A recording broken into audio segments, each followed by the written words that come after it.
Ang hardin mo ba kung tag-init ay parang bitak-bitak na semento at kung tag-ulan naman ay parang maputik na latian? Kung oo, malamang sa malamang ay mayroon kang mabigat na lupang luwad sa iyong bakuran. Pakiramdam mo ba ay wala nang ibang kayang tumubo diyan kundi mga damo? Pero huwag kang mawala ng pag-asa at huwag mo munang ibenta ang iyong pala. Ngayon, ibabahagi namin sa iyo ang 6 na subok na paraan para gawing mataba at paraiso para sa mga halaman ang iyong lupang luwad. Manatili hanggang sa huli dahil ang huling paraan ay maaaring lubos na makagulat sa iyo. Para sa simula, unawain muna natin kung ano ba talaga ang lupang luwad. Isipin mo ang buhangin. Ito ay binubuo ng malalaking butil na may malawak na espasyo sa pagitan nila. Madaling dumadaloy ang tubig at hangin. Samantala, ang luwad ay binubuo ng mikroskopiko, patag na mga partikula na nagsasama-sama para bumuo ng siksik na masa, parang mga basang piraso ng papel. Dahil dito, naiipon ang tubig, nahihirapan huminga ang ugat ng mga halaman at hindi nakapananatili ang mga kapaki-pakinabang na mikroorganismo. Pero aayusin natin yan. Kaya, simulan natin sa pinakamahalaga, ang paraan numero 1 at ito ang ginintuang tuntunin para sa anumang lupang luwad. Ito ang pundasyon na kung wala ay mahihirapang umunlad ang lahat ng iba pa. Ito ay ang pagdaragdag ng organikong material. Ano ang ibig sabihin nito? Naalala nyo ba na sinabi natin na ang luwad ay maliliit na partikulo na dumidikit sa isa't isa para bumuo ng siksik at walang buhay na bukol? Ayun, ang organikong material, ang pisikal na pumapagitan sa mga partikulong ito. Pinipigilan nito ang mga ito na magdikit-dikit muli. Lumilikha ito ng mga butas at kanal para sa hangin at tubig upang ang mga ugat ng inyong halaman ay makahinga at makainom. Higit pa rito, ang organikong material ay parang isang tunay na buffet para sa mga kapaki-pakinabang na nilalang sa lupa. Ang mga bakterya, fungi, at ang ating mga paboritong earthworm ay talagang gustong-gusto ito. Sa pagproseso nila ng organiko, lumilikha sila ng humus, ang pinakamahalagang sustansya na nagpapabuhay, nagbibigay istruktura at nagpapataba sa lupa. Ano ang pwedeng gamitin? Halos lahat ng dating halaman. Ang perpektong opsyon ay ang hinog na compost. Napakaganda rin ng bulok na pataba o dumi ng hayop. Basta wag lang sariwa dahil susunugin nito ang ugat ng halaman. Napakabisa rin ng mga tuyong dahon, tinabas at nalantang damo, pit at maging ang lumang supot o pinaglagarian kung ito ay iko-compost muna. Paano ito gawin? Napakasimple. Tuwing taglagas o tagsibol, magsabog ng masaganang patong ng organikong material na may kapal na bisa parimis 10 cm, direkta sa ibabaw ng inyong taniman. Pagkatapos, dahan-dahang haluan ng pala hanggang kalahati lang ng talim nito o di kaya ay luwagan lang gamit ang isang kultibador. Hindi na kailangang baligtarin ng lupa, ang kalikasan at ang mga earthworm na ang bahala sa nalalabi. Isipin ninyo, nagbe-bake kayo ng cake. Ang inyong luwad ay parang harina lamang. Sa sarili nito, ito ay siksik at walang lasa. Pero ang organikong material, ito ang itlog, mantikilya at pampaalsa.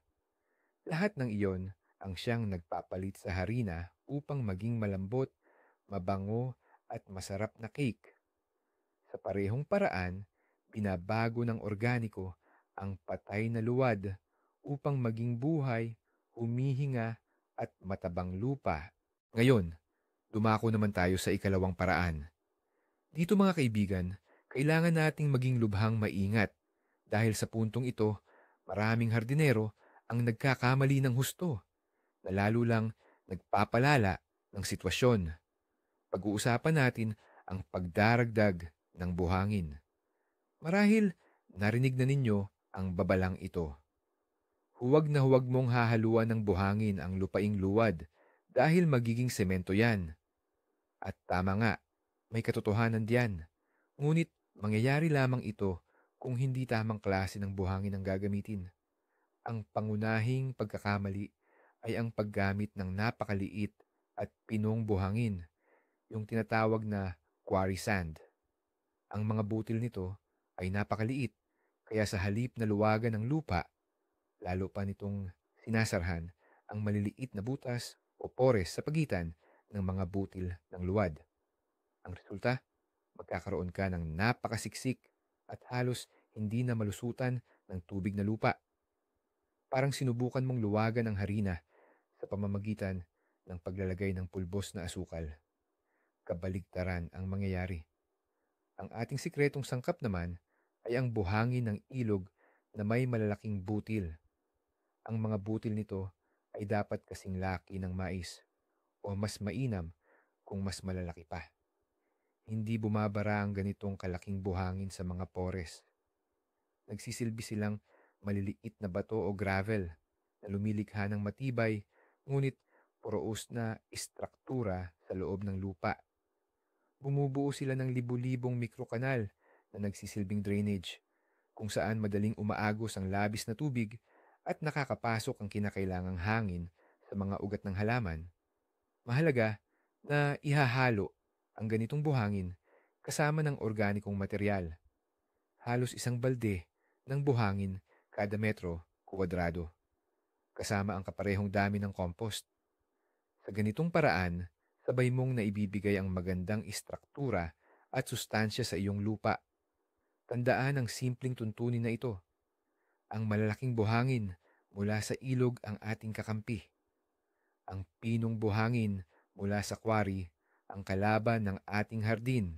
Kaya naman, dahil tapos na tayo sa unang dalawang pisikal na paraan, pag-usapan naman natin ngayon ang biological na paraan para mapaganda ang lupa. Ang pangatlong pamamaraan ay ang pagtatanim ng mga cover crops or berdeng pataba na kilala rin bilang green manures. Ano nga ba itong mga halamang ito na tila may mahika? Ang mga cover crops ay maituturing nating maliliit pero napakasipag na katulong. Hindi natin sila itinatanim para lamang makapag-ani ng mga prutas o gulay. Bagkus, itinatanim natin sila para sila mismo ang magtrabaho at magpabuti sa ating lupa. Paano ito gumagana? Una sa lahat, maraming cover crops tulad ng mustasa, labanos, oilseed radish, o rye ang may napakalakas at kumakalat na sistema ng ugat. Ang mga ugat na ito ay parang mga drill na tumatago sa siksik na layer ng luad or putik, gumagawa ng maraming butas at daanan sa ilalim. Pinapaluwag nila ang lupa ng malalim sa puntong hindi kayang abutin ng kahit anong pala. Kapag namatay na ang halaman, nabubulok ang mga ugat nito, nag-iiwan ng isang kumpletong network para madaling makapasok ang hangin at tubig. Pangalawa, nariyan ang kanilang berdeng masa or green biomass. Kapag lumaki na ang mga cover crops pero hindi pa nagsisimulang mamulaklak, ginagapas natin sila at inililibing o inihahalo lang sa ibabaw na bahagi ng lupa. Ito ay parehong prinsipyo sa paglalagay ng organic matter. Pero ang kaibahan, tayo mismo ang nagpapatubo ng organikong material na ito mismo sa taniman. Pagkatapos, nabubulok ito, pinapayaman ang lupa ng humus at mahahalagang sustansya at nagpapakain sa mga kapaki-pakinabang na mikroorganismo sa lupa. Ano nga ba ang pinakamagandang cover crop para sa lupang luwad? Angkop na angkop ang mga legumbre tulad ng vetch, gisantes, peas, or lupine. Hindi lang nila pinaluluwag ang lupa, kundi nag-iipon din sila ng nitrogen dito na mahalaga sa paglago ng halaman. Napakabisang gamitin din ang mga cruciferous plants tulad ng mustasa at labanos. May kakayahan din silang mag-disinfect o maglinis ng lupa. At ang winter rye naman ay tunay na kampyon sa pagpapalaki ng ugat. Ang pagtatanim ng cover crops ay parang pagpapadala sa iyong lupa sa isang spasalon. Binibigyan mo ito ng pagkakataong magpahinga, mag-recover, at magtipon ng lakas bago ang susunod na panahon ng pagtatanim. Ito ay simple, mura, at napakabisang paraan para buhayin kahit ang pinakamahigpit at pinakamahirap na lupang luwad. Sige, naidagdag na natin ang organikong bagay, ang tamang buhangin, at nakapagtanim na rin ng mga kapaki-pakinabang na halaman. Pero paano kung sabihin ko sa inyo na pwedeng simulan ang isang prosesong kemikal na magpapabuti sa luad mismo? Parang mahika, ano? Pero purong siyensya ito. At ito ang ikaapat nating paraan, ang paggamit ng gypsum. Huwag kayong matakot sa komplikadong salitang iyan. Sa totoo lang, napakasimple lang ng lahat. Ang gypsum, or sa siyentipikong tawag ay calcium sulfate, ay may kamangha-manghang katangian. Pinapagsama nito ang pinakamaliit, parang pulbos na butil ng luwad, na mahilig magdikit-dikit at maging siksik na buo para magtipon at maging mas malalaking buo, o gaya ng tawag ng mga agronomista, aggregate. Ang prosesong ito ay tinatawag na coagulation. Isipin ninyo na naglagay kayo ng espesyal na sangkap sa baso ng maputik na tubig at biglang namuo ang lahat ng putik at lumubog sa ilalim at luminaw ang tubig. May katulad na epekto ang gypsum sa lupa. Parang idinidikit nito ang mga mikrobutil ng luad na lumilikha ng buhaghag at butil-butil na istrukturang matagal na nating hinahangad. Bilang resulta ng ganitong pagbabago, nagiging mas buhaghag ang lupa. Bumabuti ang pagpasok ng hangin at tubig dito. Mas nagiging madali para sa ugat ng halaman na lumago, at ang labis na tubig ay hindi na naiipon sa ibabaw, kundi dumadaloy sa ilalim. Paano at kailan ito gagawin? Ang paggamit ng gypsum ay pinakamainam gawin tuwing taglagas. Ang dami ng ilalagay ay depende sa siksik ng inyong luwad, ngunit sa karaniwan, ito ay humigit kumulang 200-500 gramo ng construction gypsum o alabaster bawat metro kuwadrado. Dapat itong ikalat ng pantay-pantay sa ibabaw at bahagyang ibaon sa lupa. Mahalagang tandaan, ang paggamit ng gypsum ay hindi iisang beses lang na gawain. Ang bisa nito ay tumatagal ng ilang taon.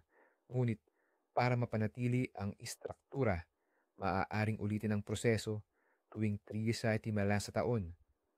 Isa itong mahusay na karagdagang kasangkapan sa ating arsenal na nakakatulong mapabilis ang proseso ng pagbabago ng matigas na luad tungo sa isang may abong na oasis. Kung gayon, natalakay na natin ang 4 na paraan na nangangailangan ng oras at pasensya. Ngunit paano kung gusto mong makapagtanim ng masela na rosas o makapag-ani ng makatas na karot sa taon ding ito nang hindi nahihintayin na maging perpekto ang lahat ng luwad sa iyong bakuran? May sagot yan. At ito ang ating ikalimang paraan, ang paggawa ng mga nakataas na kama ng halaman o tinatawag ding raised beds. Ano ang henyo sa pamamaraang ito? Simple lang, hindi natin nilalabanan ng luwad, kundi iniiwasan natin ito. Tinitigilan lang natin ang paghuhukay sa matigas na lupang iyan at lumilikha tayo ng bagong, perpektong mundo para sa ating mga halaman sa mismong ibabaw nito. Ang isang nakataas na kama ng halaman ay, sa esensya, isang kahon na walang ilalim na inilagay ng direkta sa lupa.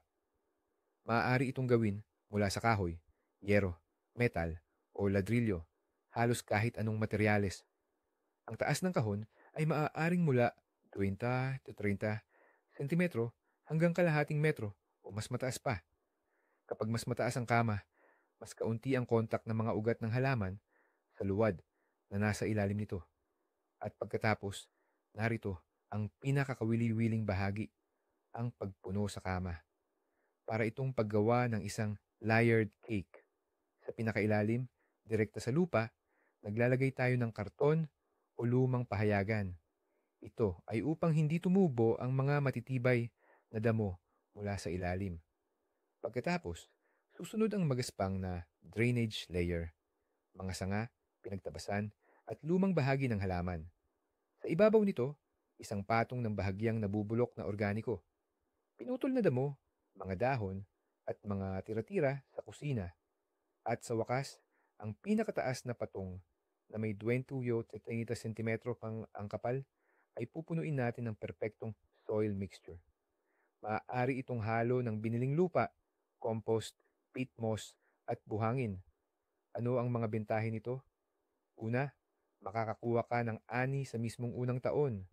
Pangalawa, mas mabilis uminit ang lupa sa ganitong uri ng kama tuwing tagsibol. Pangatlo, mas madaling alagaan ang mga ito, hindi mo na kailangan yumuko ng husto. At pang-apat, habang nagsasaya ka sa pag-ani mula sa iyong mga nakataas na kama, dahan-dahang nabubulok ang organiko sa ilalim nito at unti-unting pinapaganda ang mismong luwad na nasa ibaba. Ito ay perpektong solusyon para sa mga gustong makakuha ng mabilis na resulta at pangmatagalang benepisyo. Tinalakay na natin ang pisika, biyolohiya, at maging ang kimika ng pagpapabuti ng lupa. Ngunit nakalimutan natin ang pinakamahalaga, pinakamasisipag, at talagang walang bayad na manggagawa sa ating hardin. Ito ang ika-anim at marahil ang pinakamasayang paraan, ang pag-akit sa mga likas na inhinyero ng lupa, ang mga bulati sa lupa. Marami ang minamaliit ang mga simpleng manggagawa na ito. Ngunit mali sila. Ang mga bulati sa lupa ay tunay na tagapagpabuti ng lupa at mga pabrika ng pagkamay-abong. Ang ginagawa natin gamit ang pala at kariton, ginagawa nila ng 24 oras, 7 araw sa isang linggo, at mas mahusay pa sa atin. Ano nga ba ang ginagawa nila? Una, patuloy nilang binubungkal ang lupa. Sa paggawa ng kanilang hindi mabilang na lagusan, lumilikha sila ng perpektong sistema ng paagusan at aerasyon. Ang mga tunnel na ito ay nagpapahintulot sa tubig at hangin na makapasok ng malalim sa lupa, direkta sa mga ugat ng halaman. Pangalawa, kumakain sila ng mga organikong labi na dumadaan sa kanilang digestive system. At sa dulo, nakukuha natin ang isang napakahalagang produkto, ang vermicompost or coprolites. Ito ay isang puro, perpektong balanse na pataba na naglalaman ng lahat ng mahahalagang sustansya para sa mga halaman sa madaling maabsorb na anyo. Pinapabuti ng vermicompost ang istruktura ng lupa. Ginagawa itong maluwag at mas nakakahawak ng tubig. Paano nga ba natin maaakit ang mga napakahalagang katulong na ito sa ating lupang luwad? Napakadali lang. Kailangan nating lumikha ng komportabling kondisyon para sa kanila. At ang mga bulate, tulad natin, ay mahilig sa dalawang bagay: pagkain at isang komportabling tirahan. Ang pagkain para sa kanila ay ang mismong organiko na pinag-usapan natin sa simula pa lang. Ang compost, dumi ng hayop at mga nalaglag na dahon. At ang komportabling tirahan ay ang mulch. Patuloy na takpan ang lupa sa mga kamang ng hardin ng patong ng pinutol na damo, dayami o pinirasong balat ng kahoy. Pinoprotektahan ng mulch ang lupa mula sa pagkatuyo at sobrang init, pinapanatili ang halumigmig at lumilikha ng perpektong kapaligiran para sa buhay at pagpaparami ng mga bulate. Huwag kang bumili ng bulate sa tindahan para pakawalan lang sa tuyong luwad. Aalis lang sila o mamamatay. Sa halip, gumawa ka ng buffet at komportabling tirahan para sa kanila at darating sila sa iyo mula sa buong kapaligiran. Alagaan mo ang mga bulate at gagawin nila ang iyong lupang luwad na pinakamaganda sa iyong lote. At ngayon, ito na ang pinakaabangang sorpresa. Iniisip ba ninyo na kailangan ninyong pumili lang ng isang paraan at iyon ang sundin? Hindi. Ang tunay na sikreto ng tagumpay ay nasa kombinasyon at pasensya. Ang totoong tagumpay ay nangyayari kapag hindi ka na nakikipaglaban sa luwad, kundi nakikipagtulungan dito na parang isang buhay na organismo. Hindi mo kailangang kalabanin ang lupa. Tulungan mo itong bumuti. Pagkatapos ng anihan o sa pagtatapos ng taon, magdagdag ng compost. Bago magsimula ang bagong season ng pagtatanim, maghasik ng green manure, pananim na pampataba, sa bakanting lupa. Gumawa ng isa o dalawang raised bed, mataas na kama, para sa pinakamasiselang halaman, at siguraduhin na magmulch ng lupa gamit ang pinutol na damo o dayami. Ang mulch ay magpapanatili ng kahalumigmigan, magpoprotekta mula sa sobrang init at magiging tirahan at pagkain para sa mga earthworm or bulate. Hindi ito labanan, kundi isang mabagal at nagpapasalamat na proseso ng paglikha ng isang buhay at humihingang ecosystem, mismo sa ilalim ng inyong mga paa. Hindi ba't isa itong magandang pagbabago? Kaya, buod natin, ang pagpapabuti ng malagkit na lupa ay hindi isang sprint, kundi isang marathon. Organikong materyales, tamang buhangin, green manure, pananim na pampataba, gypsum, paglalagay ng gypsum, raised bed, mataas na kama, at syempre, ang ating maliliit na katulong, ang mga bulate, yan ang inyong mga pangunahing kasangkapan. Salamat sa panonood ng video na ito hanggang sa dulo. Kung nakatulong ito sa inyo, i-like at mag-subscribe sa channel para hindi mapalampas ang mga bagong praktikal na payo para sa inyong hardin. Ano naman ang inyong karanasan sa pagtatrabaho sa malagkit na lupa? Siguro meron kayong sariling ikapitong sikretong paraan. Ibahagi ito sa mga komento at sama-sama nating buuin ang pinakamagandang koleksyon ng mga payo